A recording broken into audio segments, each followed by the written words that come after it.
thank you for coming out. I am sure that you're going to have a great day today.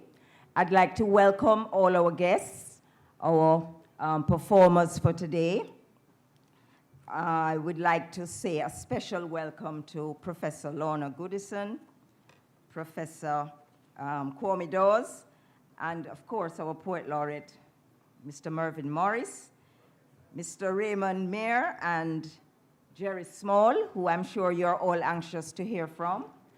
So without any further ado, I welcome you, and I hope you'll have a wonderful day today. Thank you. Very few people around know that. He was a very quiet person who never spoke much, but spoke a whole heap through the trombone.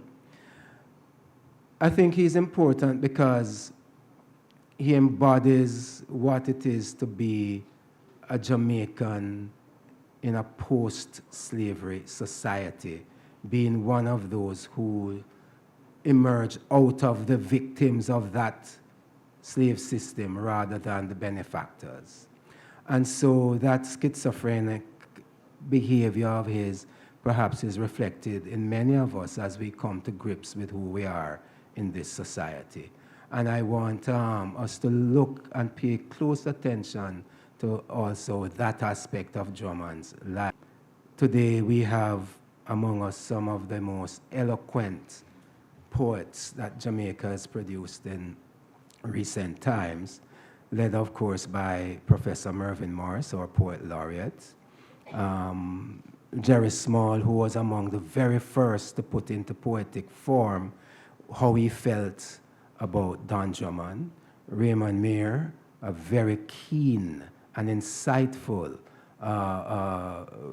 person when it comes to the respect for music and all African diasporic and music in general, but specifically Jamaican music.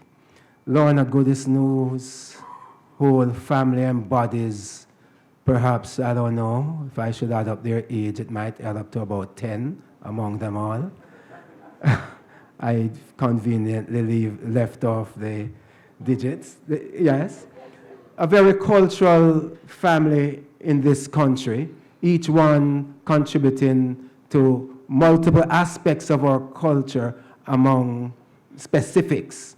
And Lorna has, over the years, paid a lot of attention to our music, what it means, and how it has inspired her as a poet to be who she is today, one of our leading poetic voices. Kwame Dawes, what can one say about someone so highly achieved? And as a poet and as interpreter and interrogator of people like Bob Marley, Don Drummond, and the music we have created, I think the team is as strong as the West Indies team under Clive Lloyd.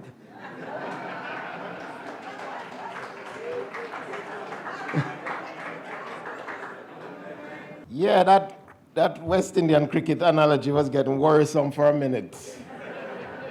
So the man big me up and then start bringing me down, but he qualified it, and I'm grateful for that. Sort of serve as a moderator. I hear there's a new word for it called a conversant. Not sure what that exactly is, but whatever I do, you should regard it as the new definition of a conversant. But what I thought would be a great way of proceeding with this exploration is I'll be inviting each of the folks who are going to be here, the artists themselves who are going to be here, to speak. They'll speak for a little bit. They'll read the poems that they've written in response to the great work of Don Drummond. And after that, we will have a time just sitting here and have some conversation about Drummond, and then we'll open it up for some questions from the audience, and that should sum up what we're going to do. So if you need to have a sense of what is going to happen, that it is. That's the plan, okay? I should say some quick comments. One of the striking things about, about Drummond is that in the business that we are involved in, which is the use of words as poets, Drummond, of course, with a few exceptions, was a musician who worked with the instrumental. In other words, the great tradition of the jazz musicians, the great tradition of the ska musicians, and certainly the Scatolites, we knew Drummond as a sound without necessarily having the words around them. But yet, one of the great discoveries around Drummond and around his work is, if you just took all the titles, which he clearly had some part in the naming of these tunes, and started to go down the line through these titles, you begin to get what is essentially a poetic articulation of his sense of who he was, his sense of the world in which he lived in, and the things that were valuable and important to him. And therefore, his music becomes this grand metaphor for huge and complex ideas, ideas that represent the great diaspora of Africa, ideas that represent a man who is engaged in the wider world and seeing it through the prism of his own existence and his own path. So there's this remarkable way in which, when we listen to Drummond, we begin to hear the echoes in the way that one encounters a metaphor, in the way that one encounters a simile.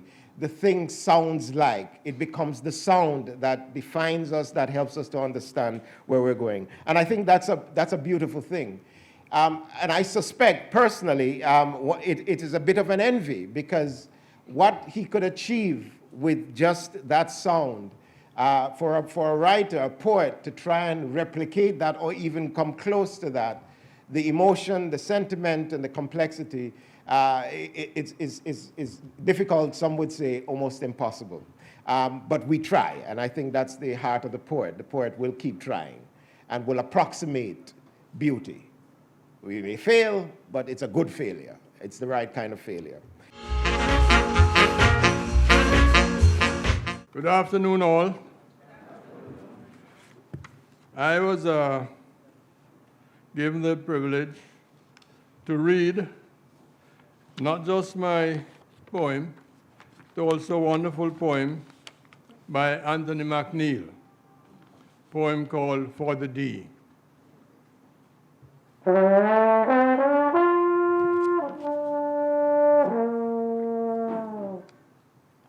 May I learn the shape of that hurt which captured you nightly into dread city, discovering through streets steep with the sufferer's beat.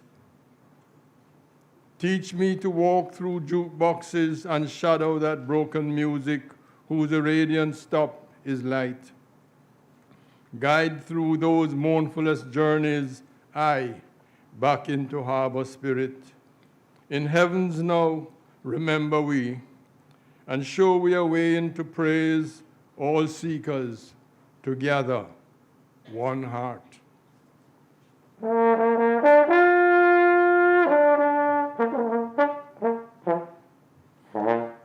And let we lock conscious when wrong and Babylon rock back again. In the evil season sustain, O heaviest spirit of sound. Anthony McNeil's For the D.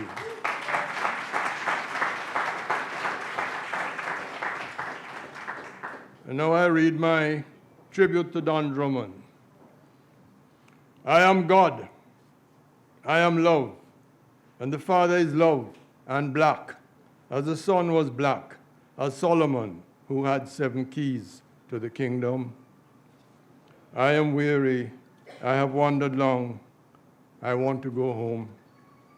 The King of Kings has 7 keys to the kingdom. You don't understand my longing. You don't feel my song. I am singing, brother, singing. You don't understand.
Margarita did want Don Drummond to be her Valentino.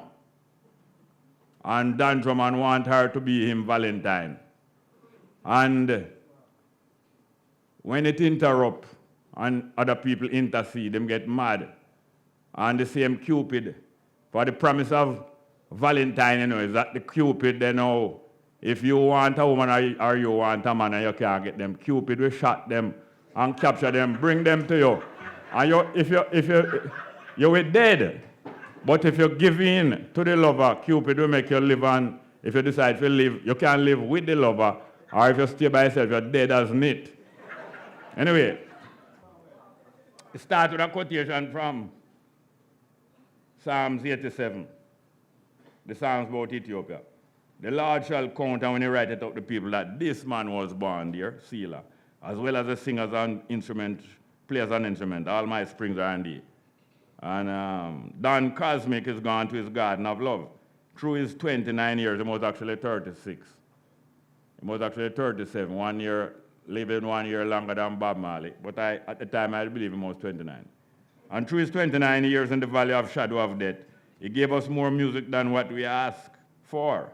We hurt inside when we remember that he was pushed around, pushed about, and then finally shoved out by Babylon. But Don Cosmic, this is the name of the music. But Don Cosmic play a tune that has not ended, the melody of Freedom Sounds. Although Don Drummond has not featured in Freedom Sounds, but him playing it. Don Drummond is a natal black artist. You know what natal means? It has to do with birth. But in Jamaica, like Natal in South Africa, have to do with birth and nativity and things. But we convert in Jamaica and say metal mean ital, no cigarette or no false thing in there. Ital, originally it was metal, not ital. Anyway, always selecting performances in a historical light and in the center of modern musical history. Before he was a teen, he was on the forward line at New Music. I think it's too boring to read off the whole life. No, because I have a couple more things for show you.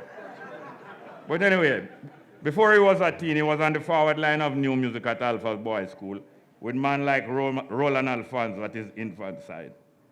And greats like these kept formation, recording tunes with his Alpha Days teacher Lenny Hibbert. Probably these three were reminiscent when they made School in the Duke in 1962. It was with these and those like Drumbaker, not long gone, because Drumbaker got dead little before this article, right? Enrico, Bobby Guinier, Lico G. McNair, Lester Sterling, Johnny Moore, Dizzy Reese, Cloet Johnson, Raymond Harper, Tom McCook, who had blown off the musical revolution back in 1956. The sound systems were like their instruments. For with the advent of local recording, these men got the hearing ear of the suffering public.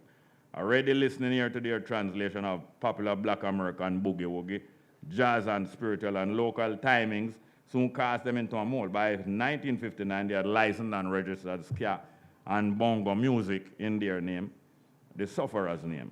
And Don Drummond paid the registration fee. He caused J.J. Johnson and Kay Winding to stop, look, and listen. He led George Shearing to say, world's greatest. He helped Dave Brubeck to play the bass at Sabina. Blue, Dandelion, Blue and Iron, that was black and blue. A Peter Pan to Last Black Man, a Pied Piper.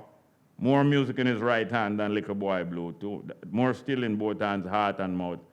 Black Man's musical conscience, for he played and paid the tribute to Marcus Garvey and told of his reincarnation. He announced the return of Paul Bogle. He burned JFK's memory, recorded the scandal. He hatted up Chinatown, the anti-China riot in 1965. Press a reload and sudden attack, dragon. Look here.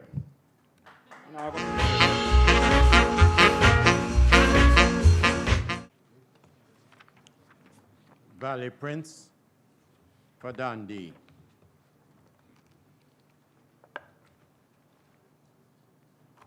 Me one way out in the crowd, I blow the sounds, the pain, but not a soul will come inside my world or tell me how it's true. I love a melancholy baby, sweet with fire in her belly, and like a spite, the woman turn a whore. Cool and smooth around the beat, she wake the note inside me and I blow me mind. Inside here, Me one in the crowd again, and plenty people want me blow it straight. But straight is not the way, my world don't go so, that is lie. Wanna give me back my trombone, man. It's time to blow me mind.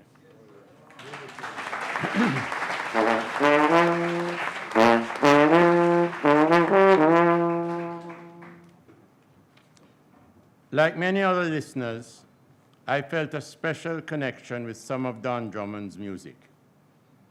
I was not a student of Drummond, but an admirer of Eastern Standard Time and other radio favorites such as Occupation and Green Island. I bought 2 LPs of his work, a Studio One LP called The Best of Don Drummond and a Treasure Isle selection, Don Drummond Greatest Hits. After getting news of his death, I played the LPs again and again. The poem that emerged tries to register the haunting sense of isolation I heard in many of the pieces. I had picked up some of the stories of Don D behaving oddly, being perceived as mad, and from time to time committing himself to Bellevue for help. People often described him as a person they found unknowable. Heather Augustine writes, "It is only through his music that we can ever try to know Drummond." The persona in my poem says, "But not a soul would come inside my world or tell me how it true." Not everybody thought he was mad. I'd like to quote a little bit from the Augustine book. In the opinion of Carlos Malcolm, recorded in that book, Don D was just a reserved person. A lot of guys didn't realize what went on in his mind. He had reached a level of proficiency that the environment could not contain him.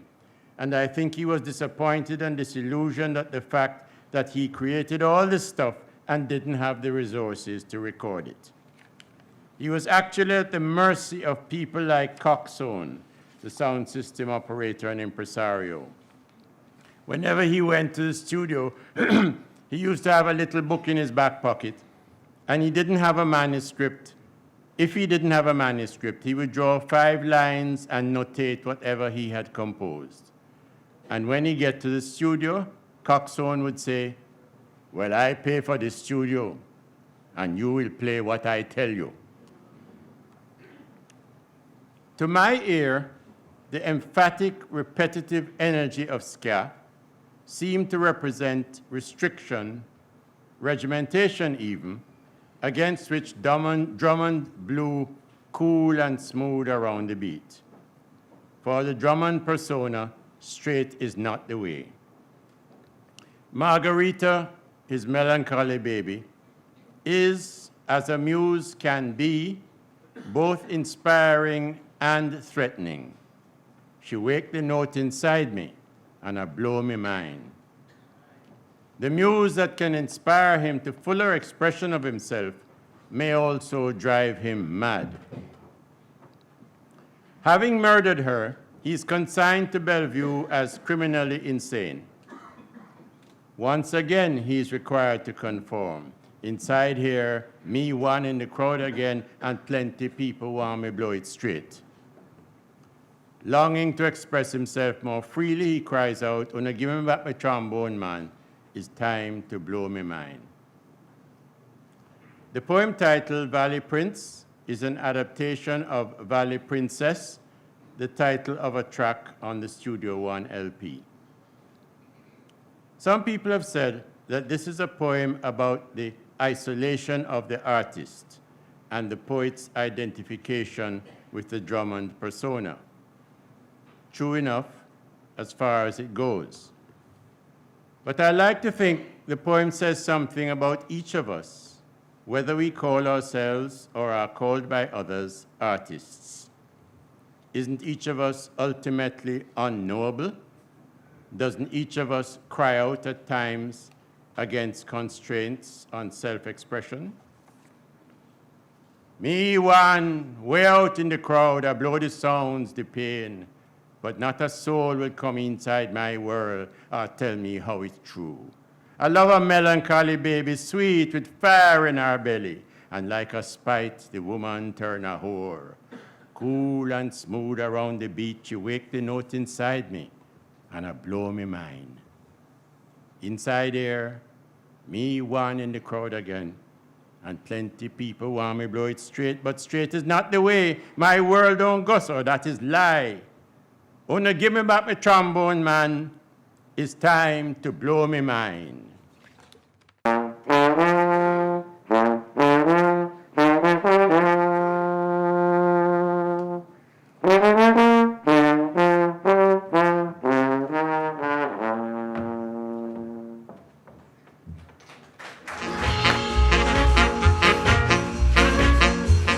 Them same born with a call, a not quite opaque white veil through which he visioned only he knew.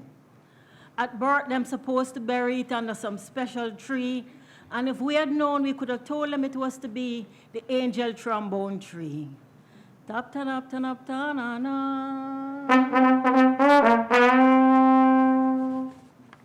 Far, far east past Warika, down by Bournemouth by the sea. The angel trombone bell mouth sighs, and notes like petals rise, covering all a we. Not enough notes to blow back the call that descend regularly, and cover this world vision, hiding him from we. Find a woman with hair like rivers, a waist unhinged and free, emptied some of the sorrow from the horn's cup into the well below her belly. And she promised to take the call from his eyes, to remove the cold matter that clouded his eyes and stand between him and the trombone tree duppy. The promise dead like history, dead like she. For when the call come again and covered his eyes, this time the blade rise like notes in a scandal on a street corner, far, far east past Warika. From a bridge view, the crowd holds notes, one gone, done gone.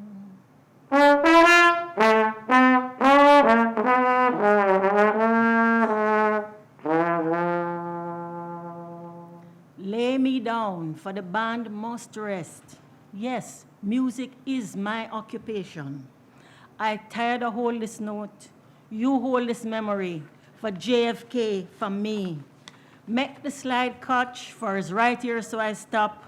And Bellevue is the view I view, and sometime I think the whole world mad too. Behold the house of his feet, the brown booger, tongue ajar, a door that blow and open and close no more. Fold the dark suit pressed under newspaper. Murder, screamed the morning paper, and bring the felt hat where the call would hide, the slip down sly and cover his eyes. And this time do the burial right for we. Bury the dawn under the angel trumpet tree.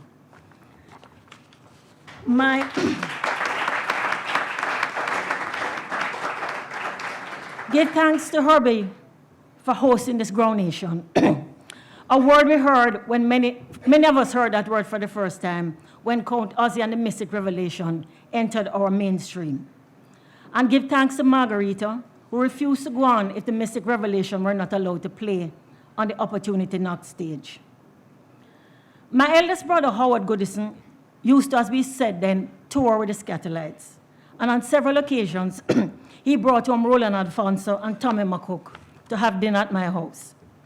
And while we siblings were very thrilled to have this musical greatness amongst us, we were all hoping that one day he'd bring home Don. Because even back then, we knew he was a star, a genius. My brother Keith, who is in the audience here, became from very early a serious collector of Jamaican music. And my brother Kingsley is beside him, went on to work for years with Sir Clement Cox and Dodd. And he's himself now a major promoter of our music. Everybody in my family, as Herbie said, has something to do with Jamaican music. But what I will remember and what I will never forget is that the first time I remember that New Year's Eve morning, we heard that Don had killed Margarita. And it was one of the most, the sadness and the tragedy was so palpable. we just didn't know what to do. And I will henceforth refer to it as that thing that happened. You know, Jamaicans, when we want to do and talk about something bad, we always say that thing. In my mind, I always think of it as that thing that happened. But what worried me more than anything else about that thing that happened was some of the horrible things that were said about that woman. It was almost as if she was not a full human being because she was a Rumba dancer. And there's a lot of evidence to the contrary that they had a partnership. It was a real love story. Shakespeare is a word that leaps to mind when I think about them. If you want to think of Othello, maybe, Samson, if you want to go to the Bible. But anyhow you want to think it, it was, they were archetypal figures. And for years, I've been thinking about Margarita Mahfoud. And this is a lament for Margarita. Weep all you lovers for Margarita Mahfoud, our own local beauty, deserving star turn on the silver screen, marquee dazzling like Dorothy Dandridge. Lament devotees of art and beauty for a dancer who could have moved with the National Dance Theatre, who rolled with belly dancers each side at Club Havana. Companeros consider if our sister had followed her star north, she might have caught strongman Fidel at the Tropicana. But this picture shows her lithe and lovely in limbo, slipping below the bar. Ayata Jadata from Venturian border, kings would cast down crown for, is gone. Here was a lionheart girl turned sacrificial lamb. Doom love cut short her heart message song to our Ungu Malungu man. Woman a come with selfless love, our soft fragrant body repurposed as a human punching bag. Flag woman in the band of women who love strong, heat seeker of warrior metal equal to her own. Lover with faith enough to believe all heal, surge through her body in waves, enough to restore a damaged angel, the head place of the seraph's horn section. What about our children? She loved them. But she left them. She loved them. Woman a come, a song she composed herself from Rastafari chant, Hollywood musicals, and ancestral memories of Bedouin airs, keen as camel trains approach oases. O daughter of Lebanon, the last costume you hem-stitch yourself with scarlet thread, ribboned by a killing blade. You sang out loud the secret name you moaned to your Ungo Malongo cosmic man who preferred you tell it to no one. He decided to sing only of that border place where two half-angels played safe in a make-believe land called Venturian. His lips that gave music to spirits' groanings, most times unuttered by mortals, could not give sound to your song. He could not bear to see you arrange your limbs for the hot and lustful crowds. His warring demons stood down when your hips raised high the banner of love. And when you dripped amber honey over him, you were cure all, you were medicine. In the end, your body broken, and we all know how it went down. Peace be upon both of them now. A man who loves hard is called a Don Juan, a face man, a lover boy, a girl's man, a gallus. A woman who loves hard is called a whore, a dirty gal, a skettle, slut, and a ratchet. There's a long list of pejoratives for hard-loving women. Hard names, every one of them. Oh, Margarita Anita, you danced in the club, and you followed your beloved to recording studios and dives. You could have claimed privilege of class and race, but you loved a cosmic half-angel, a man whose name held a drum within it, master of brass instruments sounding most like the human voice. The man who contained our sorrows in the horn's cup, the man who scored our sphere's music with an indelible pencil stub, whose mind was split to hold his extraordinary gift. And the two of you joined dreams of making it big, of being freed from life as a starving artist in a one room with a single bed and a battered desk.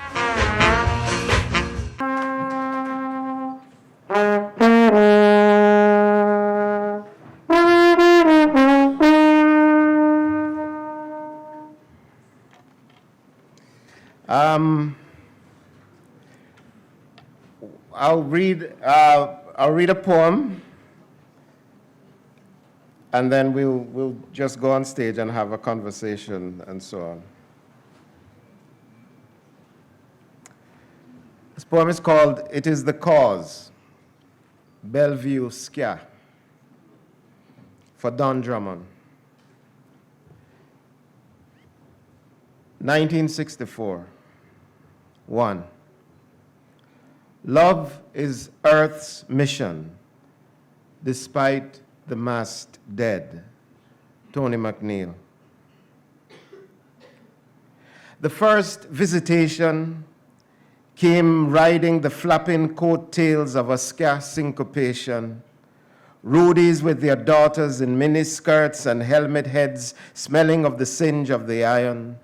Chopped scissor slashes between their legs, bowed, bobbed, grinned through the sweat, eyes blazing like midnight riders in the glass bucket wine and dinery to the blast of Django's gunfire. The trombone calling back across the black sand of the southern coast, Yalas, where the slaves bury the seasoned body of Queenie, now traveling the miles to familiar soil, Takrady, Lome, leaving behind a dynasty of prophetesses who now spray the rum and shuffle in the dust yards around the pole. The ghost with cold eyes and a green vision of Addis Ababa lingering like sand on his soft eyelashes is silent on the bandstand, watching this spectacle of remnants in the partygoers here in Kingston's hippest jazz club. He is eyeing like a dream the pelvis flirtations of Anita, the rumba queen whose hopes of heaven in Batista's Cuba have been blown up red like revolution. And now she ekes a less glamorous notoriety in the ballrooms of the city, waiting for New York to call, for Vegas, for Frisco Bay. The horn man intoxicates his vulnerable mind with her perfume, O prophet. How can you see through this haze? Wails David at the fetal remains of his misconceived offspring, the ghost of the Hittite, walking the old balconies where Bathsheba shed her skin and threw fidelity to the wind. Don't do it, says Elijah beneath the naked tree in the wake of the lust for Jezebel, whose flesh nourishes the dogs that shit her out into the fetal rivers. But Don, the horn man, pulling his bell to find the distempered melody in his puffed cheeks, his tongue toying with the brass, tonguing the patois into the ride of the ska, the ride of the new jazz from Alpha to the Omega of Talbot's fertile soil. What does he care about the cuckolded Panamanian boxer, Anita's old custodian and pimp?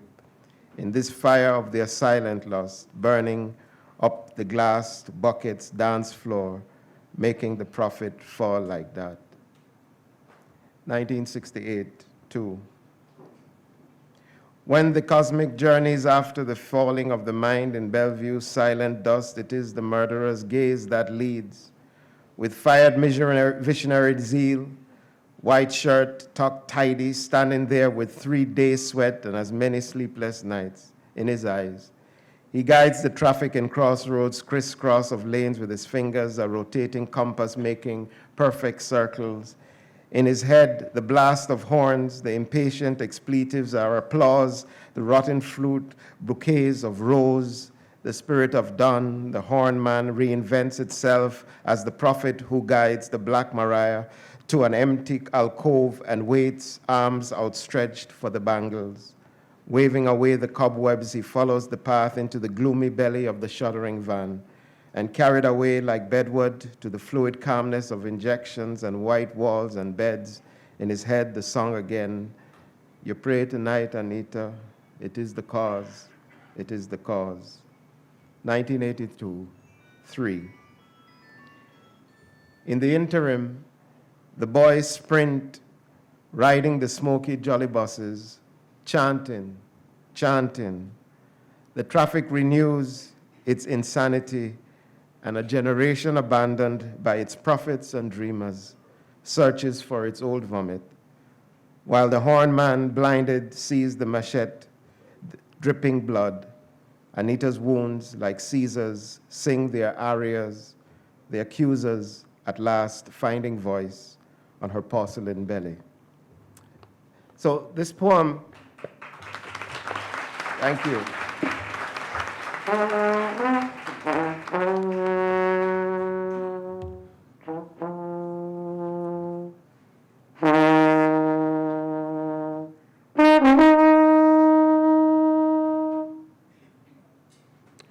So this piece was written, nice one. This piece was written, it's part of a longer collection, a longer book, like a book-length poem called Prophet. And in a sense, inside it, there are these spirits of archetypal Jamaicans, as Lorna Goodison mentioned, that become the framework, the sort of, the touchstone for many of the excursions that happen in this book. And in the poems. And I think that's one of the striking things, that the story, which became a story to me, since I was not living in Jamaica when the events happened until Drummond's death, became a fascinating story to me about an artist and the struggle of an artist, the tragedy of a relationship, and a series of narratives that surround it. But it's a story that repeats itself about what we do to our artists in Jamaica. And it's a difficult story, and it's a story that we have to keep encountering again and again, and asking questions about how we care for our artists, how we give space to our artists, and how our artists continue to create despite the difficulties and the challenges of that act of creation. And in many ways, I think that's going to be some of the things that I hope we can start talking about in the next few minutes. But it's curious to me, I don't know what our thoughts are across the panel, why Drummond becomes an active subject in the writing of Jamaican poets. We talked about Tony McNeil doing the same thing. There are few people who sort of fit that mode. Bob Marley is written about by many, but certainly Drummond has this kind of iconic status and appears in the poetry again and again. And I wondered if we could talk a little bit about why we think this has been the case and why the writers seem to be inclined to see in Drummond a possibility to write about as a kind of inspiration or trigger for poetry for themselves. So this can go around. So who wants to start? What I said that as a muse, Don Drummond belongs with many of the great tragic heroes. I mentioned Othello and that is Shakespeare. But the really important thing is, and my brothers will back me up on this, if you saw him on a stage, you didn't look at anybody else. Wow. Some people just have that star quality.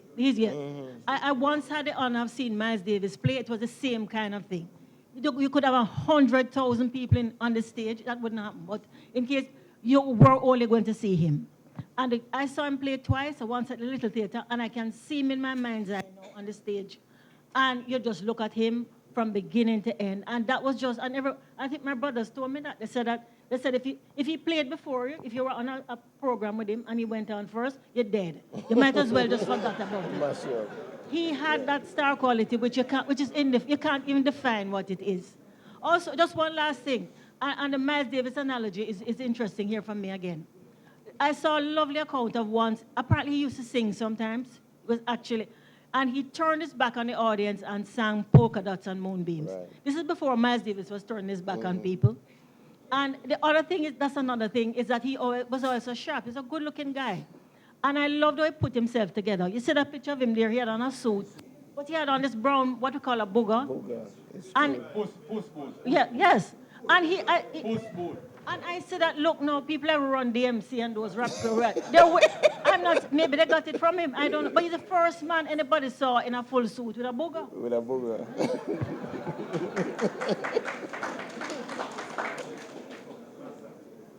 Well, the same year that I decided, 1962, when I decided I forgot to learn I forgot to get a trombone. I never get it till 1977. But I decided, and Enrico Rodriguez started coach me, who Don Drummond himself did coach. But when I decided, that same year, 1962, I come home and I had no schoolwork from 1958. I had no schoolwork. All the things that I learned at Vast Prep School, when I was 7, I was teaching at 3rd form at JC. So, I had no schoolwork, but me hear my old man at home, Don Drummond music, and I'm study. my sum up murder case and my mom Don Drummond. And him push me through the door and him ask me what I want the name. What that one name, School in the Duke. I tell him. When him ask me about 5, I tell him his name. Him ask me if I know my schoolwork, so. So you can, but him love it, you know. And him grew up at East. Him grew up right opposite Bellevue, my old man, in a Black Street, in a Brownstone. And him love the music, him tell about the dance. So, Don Drummond, music is a thing that soothe, is a contradiction. Music is a thing that it soothe, and it also stir. And Don Drummond music, it mostly soothing. But it's some of the topic them we make about, you know, like Snow Boy. A ganja boat will disappear, and the explosive, and Coolie Boy, one Indian man have all for money. And him drive a blue and white Pontiac. And when Don Drummond mash up him trombone, him buy a next trombone, get Don Drummond, and Don Drummond make a music named Coolie Boy, make Snow Boy. What this name can tell about it? My short poem to Don was based on an actual meeting with Don. I met him at the corner of Victoria Avenue and Palace Theatre. I was going east on a mission, and I saw Don, and I spoke to him because I knew him, because I used to follow the music all over the place. And he was walking up and down. It was in one of his periods when I had take him, you know. He was walking up and down, round up and down in front of Palace. So I greet him. And just nod at me, no say nothing. So long after I come back now, last bus and all that I waiting to take to go home across road, I still see him. So I go up to him and look at me and say, I know Jah would have sent you with my supper. Just that. That is it. And we start talking and I walk across the road. That time I have a place called Down the Hole.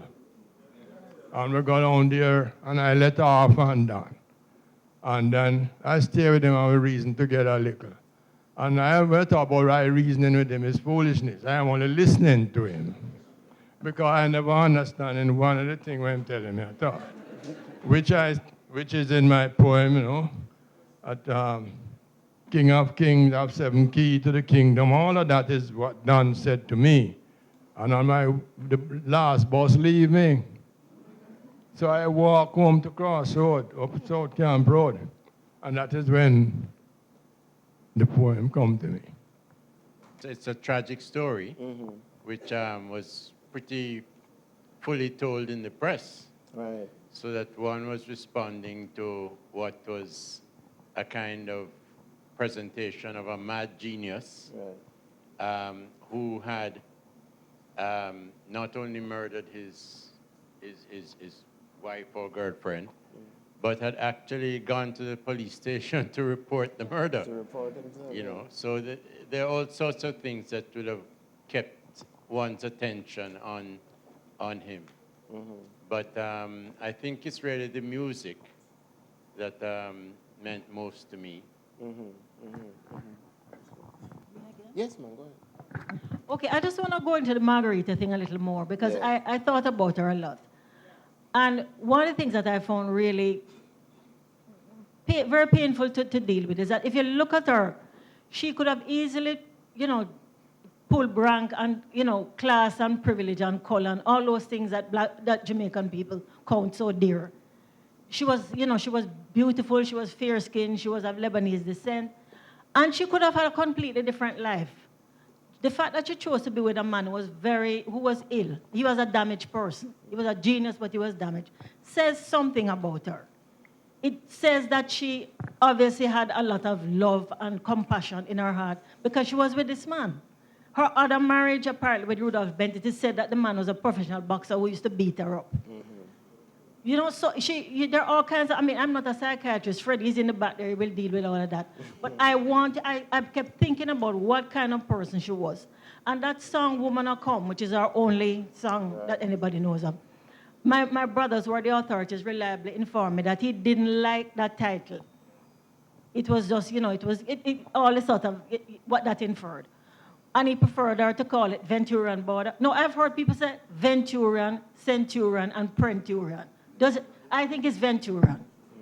But they said that he preferred that you call it Venturan border. And I kept thinking of what that means, that border space that the two of them occupied, because, you know, most really highly creative people occupy that space. It's a space sort of between the establishment and the open land. I have no protection there. And that's where I found it interesting and instructive that he wanted her to call it Venturan border.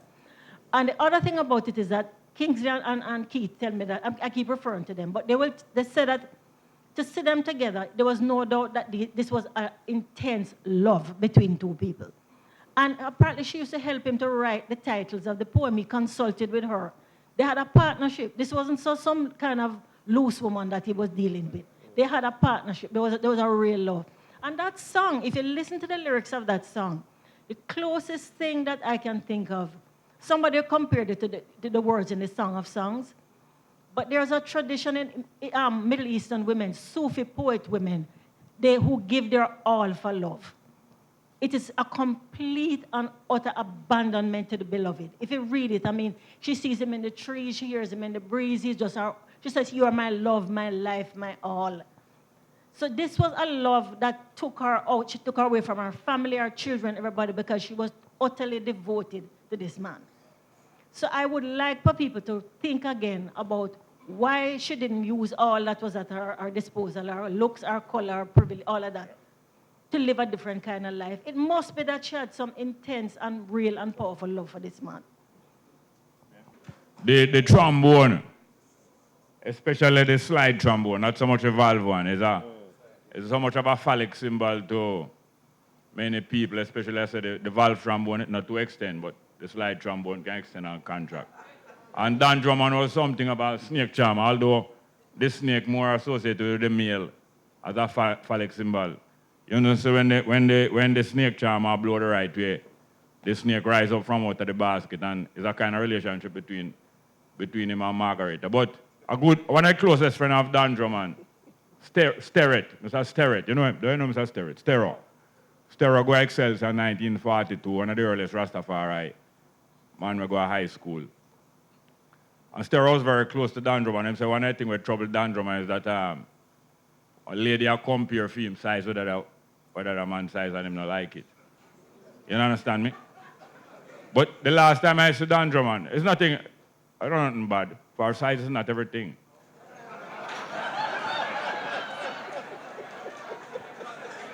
But the last time I see Don Drummond,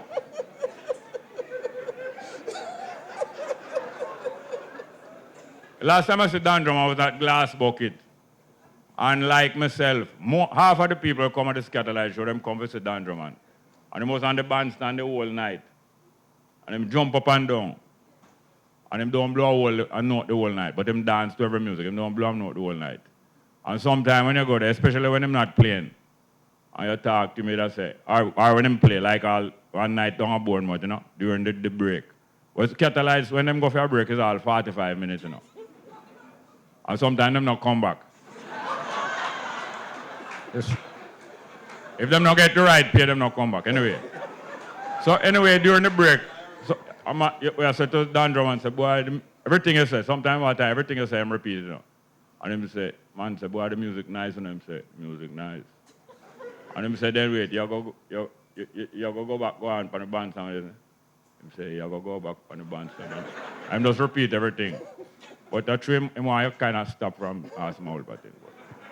Talk a little bit about his music and its position, and why you think it was so significant. Yeah. Sharon is credited with saying, along with other people giving different figures, that this must be one of the 5 greatest trombonists in the world, as an understatement.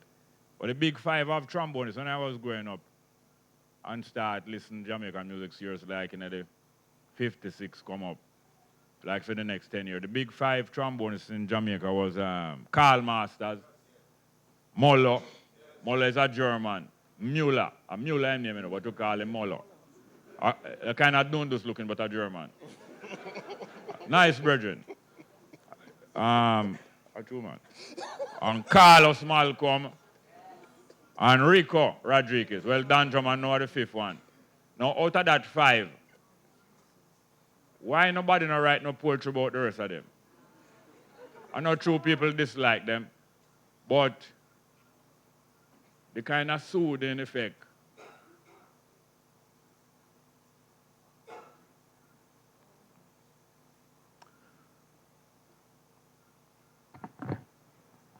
Out of the 5 great trombones in Jamaica, it's because the way the man play and the kind of stimulation where the music give, both to soothe and both to rouse. Yeah. And you understand me? I agree with you. I think I'm told that the trombone sounds most like the human voice of all musical instruments. And if you, I know certainly when you play something like Green Island for me, and Snowboard too. And there's another one, but it sounds exactly like a human being crying. And I think he had that gift. It's as if he had collected up some of our collective sorrow, and he was able to process it and play it in music. That is what I think about him. Because when you hear him, you hear it's a kind of sorrow that it's like what the Bible talks about. You know, it's like groanings that cannot be uttered.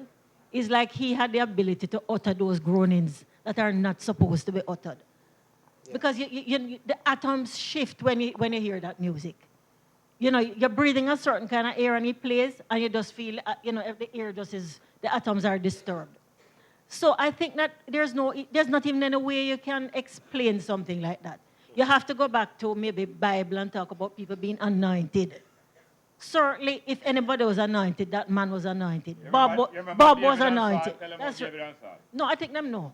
Don't I know about David and Saul? Yeah, but anyway, but the point is, I think he was anointed, and whether you're religious or not, you have to concede that there are some people who get, they have a kind of gift that you cannot explain. Because as I understand it, and again, my brothers and Herbie's not in here, people who know him will say, what's that marvelous with the phrase where they say he could transport anything from anything into anything? He studied the trombone from a piano book. Apparently, he could just write. He wrote out all. Yes, he just did any instrument to give him could transpose music. He was an extraordinarily gifted musician, and nobody can gainsay that. Nobody can deny that. So you can explain it all you want, but you have to make room for the fact that this man was anointed. He was extraordinarily gifted, which is why I refer to him as an archetypal figure, like Samson or like David or any of those people. It's like Bob is like that. He's the second person like that. And their story fits in with all the narratives of all those great heroes who, it's like them don't have no mother and father. It's like the creation just put them down. Okay, I'm going to open it up for people if you have any questions. But I want us to focus at first to just talk as we talk about the poems, the things that are written out of John Drummond, but also his legacy, his music, and its importance. Okay, go ahead. Whoever has the microphone, please speak. Jerry, maybe you can help with this one. Can it be substantiated that Don really went to the Bellevue Hospital on his own accord? I said this because I know that the Bellevue Hospital was built really as a prison. If the colonial people couldn't get it to general penitentiary, they would find some reason to declare your mother and put you in the Bellevue. And based on some of the titles of his music, ends my question. It's not him designate all of the titles, but he was known to check himself more than one time. Yeah. And also, there's another brother who go in a Bellevue with him, another trombonist, 1956. And Don was in and out, but that guy never come out. And I interviewed him in 1982. I interviewed, you remember his name, Herbie? Yeah, man, I have it on tape. Right, yeah. 1982, I tell you a whole heap about him and Don Drummond, in and out there, but him never come out. And, but him checking himself from time to time, like many people who understand themselves. Yeah. Okay, go ahead. Greetings. I'd like to ask a question. Jerry being the historian within that time, Jerry, if him could clear it up and say something. I understand that Don Drummond was to play at a session one night. And up to the moment of the show was supposed to start, nobody don't see him. And all of a sudden, they hear a sound coming. And I was wondering where the sound coming from. And when I check it out, it was inside the treetop. I don't know if Jerry know anything about that. It was in the tree. Well, there are a lot of accounts by different people who witness different things, similar to that. And unlike other musicians, what I want, because I want to come back to the Pied Piper. It's a European story, but it's a thing that happened many times where musician like David, Saul was a madman, and David was called not only to, David was called first to sue down Saul when he get on mad, and then him offered to kill Goliath. And after that, him go back to that. But I have to give credit to Dermot Hussey, who in May 1969, him got together with three away, so, and Tommy McCook, Prince Buster, and some other musicians, and did a program by RJR named Requiem to Don Drummond, when many other people in radio, especially the mainstream radio, wouldn't want to do that. JBC was created specifically to expose that kind of thing. I have to give credit to, I was Norman Manley's idea, but him facilitated it. Being somebody who was culturally sensitive, Norman Manley as a premier in 1957, facilitated the idea that they need a radio station to project the Jamaican culture without apology. Because RJR never too outside of Calypso meant RJR never want to expose the modern popular music that was going on. And JBC was brought in, and Teenage Dance Party also exposed working class youth and the uptown people. A lot of the uptown people used to snicker at the bad pronunciation of the working class youth on TV, on JBC every day. And the same comment. Every music card, them had a little contest. They had a judging thing where they would play like 5 music and you judge it and see if it can go. Do you expect it to be a hit and so on? And the uptown people used to sneak and say, what how you must say it? I think this is going to be a hit. What they mean by it? And But them also used to say, I like the beat. no, but that's a comment too. Them also saying every music play them must say them I like the beat. But what you think people, Jamaica people, resonate to most? It is the beat that move them. And this is one of the main characteristics of Don Drummond and also Baba Brooks and so on. As a horn player, them simulate drum beat in a staccato kind of way that them phrase them music in between the normal jazz way and the normal European classical way. And one more thing I want to mention, the same Pied Piper thing. You remember that there was problem in the community. Hamlin was sitting in Germany and then can't clean it up. See like the chick V and the old garbage. Rat infestation. And there's a man where him can play music and it have different effect. And them pay him 80,000 guilder to clear out the rat. The man played 3 minutes.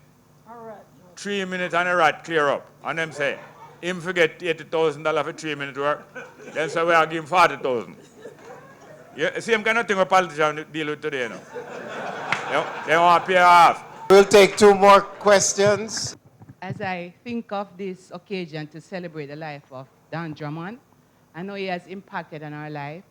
I want to just give tribute to Mr. Mervyn Morrison, which is the reason why I'm here, because I remember the poem, The Day My Father Died. I could not cry, my mother cried, not I. And it is in the same way I think of Don, the fact that there are so many people who capitalize upon the emotions that we want to express, that when we think of their work, we are inspired and we can own it.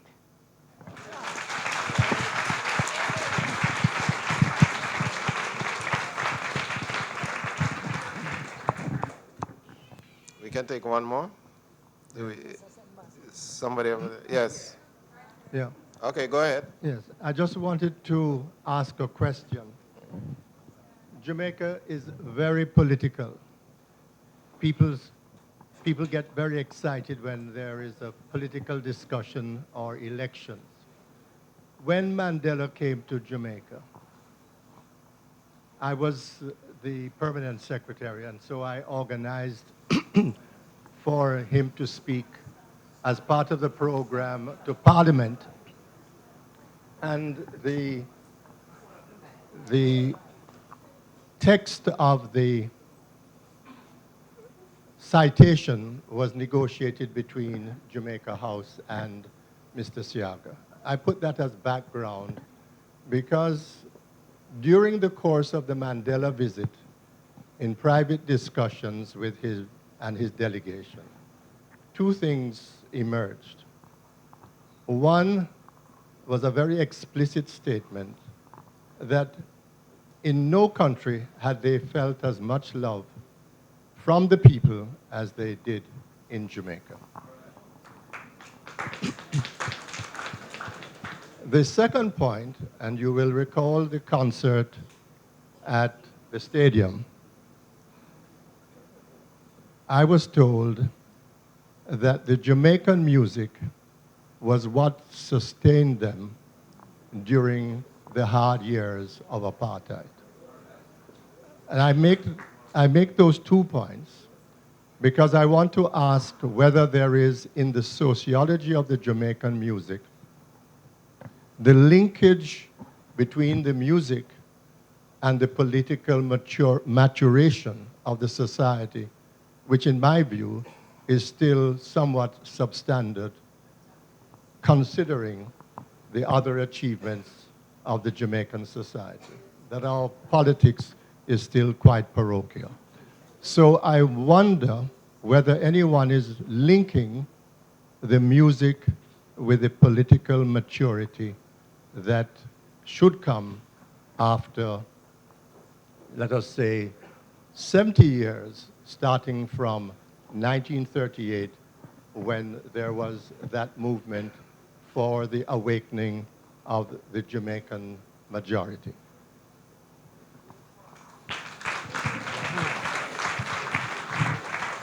Well, let me give a brief response, but I think you've kind of answered the question yourself by your question. It is clear that we have been, I would say, both fortunate, but it's part of the implication of the crucible that is the Middle Passage and the resistance to the implications of that Middle Passage, and a culture that emerges that cuts both ways. There's an incredible capacity for resistance and for innovation and essentially survival. But when it's built on resisting a violent kind of pressure, then there's the underside of that resistance. But the artists themselves, it is absolutely clear, the musicians are visionaries. They articulated a vision. When Mandela says the music sustained them, it's because they heard Tosh singing about their struggle when others may not have been singing about that struggle. When they heard Big Youth chanting about their struggle, when few other people were doing it. They were hearing all of these sounds that were affirming themselves in that struggle. And it wasn't a sound that was external. It was sung from an internal place, a genuine belief that if that struggle continues, then the people who are singing that song remain in struggle. I think one of the great things about a reggae lyric has been that ownership of that connection. And I think that's why Mandela's statement is what it is. But we must always accept, as Brother Jerry has been saying again and again, that the artist, the musician, is a visionary and has led things in ways that we only recognize in retrospect. So Mr. Dawes started by saying that he wanted to lead the conversation at a point about the challenges of Jamaican artists and musicians and why it seems as if they had such a hard road for what it is that they expressed to be accepted. Because as some persons have inferred, the music was not seen as good music at a point. We all can remember that. It is, to me, an issue to some extent about Don Drummond's pain. And I just want to sort of project to when Freddie might be speaking to say that there is an unknowable, unexpected, unthinkable, and unspeakable experience of life which his music seems to express, which I think all of us as human beings have a part of our experience that we don't want to talk about, and we don't want anybody to know about, and we probably don't even want anybody to think that that could happen to us. But it has happened, and there is that pain in the community that the music sounds. And there is also the disrespect and the exclusion because of where the music is coming from. Because the difference between Don Drummond and some of the other artists is he never came looking for anybody to play his music, as far as I know, Herbie. People were drawn to him, but a lot of the other artists would go to the radio station every day with their little, 45, whatever it was, and be begging for a little airtime. Okay, so I'm going to sort of wrap this up, yes, and we can have conversation one-on-one afterwards and so on. Just a couple of quick little closing comments that I'll make. One is, there was a question earlier that we never really addressed, and I just want to say something about it. We haven't yet started to talk seriously about the idea of mental illness and how we deal with it in Jamaica and the implications of it. And Don Drummond represents a figure who struggled with it. And in many ways, if we pay attention to Drummond and many other artists and individuals who live amongst us and the struggles that they have, we may be able to start to see ways in which we can improve in the way that we deal with us as we are struggling with these issues and be able to talk about them in reality. So I think that's one of the sort of unspoken things, but it's a thing that we have to contend with as a society and as a nation. And of course, there's the question of the artist and the artist's position and whether the society nurtures the artist and the ways in which we actually can destroy our artists. And I think there are many lessons that we can learn from that. But at the end of the day, one of the great gifts we've got is the legacy of Drummond's music. And this is something that, fortunately, if we preserve it, protect it, and find ways to replicate it in other artists and so on, it cannot be taken from us. And I think that is a very important thing. So I want to thank the panelists. I want to thank Raymond. I want to thank Mervyn Morris. I want to thank Bongo Jerry, Lorna Goodison, and I definitely want to thank myself for the wonderful job I did.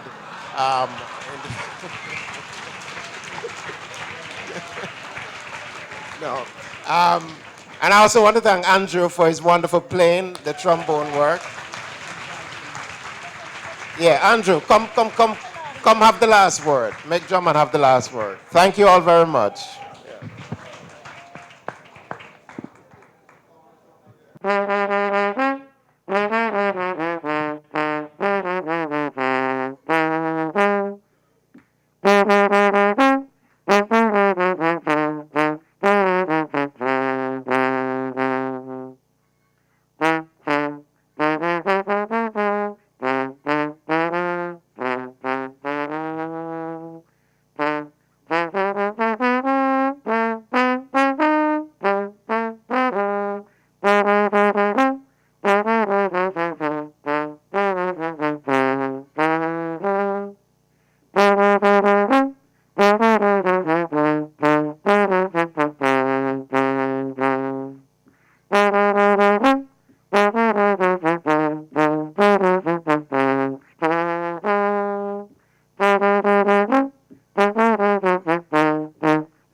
Well, this one I've been practicing recently. It's called Paul Bogle. This is your original one? No, Don Drummond. Don Drummond, Paul Vogel. It's also a Don Drummond solo.